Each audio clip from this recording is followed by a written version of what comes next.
Brate mili, kad imam vremena za sebe samo dok vežbam. Užas. Daj da vidim taj gde piše zahtev za keš kredit. Evo ga. Ok, šta kaže? Prijavi se za ovaj proizvod. Iznos. Pa, 400.000. Može. Ok, može. Dobro, ajde dalje. Status. Zaposlena. Matični broj firme.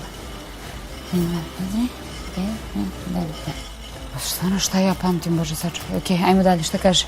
Da li imate auto? Volela bi, prijatelju. Nema to, ok. Ne, nemam.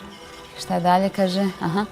Pribavite originale navedenih dokumenta. Pa, tu sam vas čekala. Pa što lažete onda sad? Kao ne trebaju nikakvi papiri, a vam obvez. Što lažu? Jer će vam biti potrebni prilikom potpisivanja ugovora. Pa to oni meni šalju podsjetnik. Bože, što su fini ljudi. Dobro, ok, što kaže? Preuzmite obrazac dokumenta. Dobro. Uspešno ste podneli zahtev za keš kredit.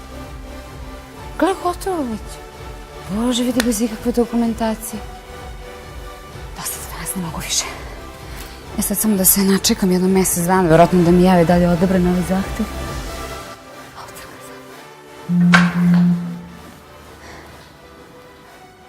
Vaš zahtev za keš kredit je uspešno realizovan. Kad bi ove druge stvari išle tako brzo.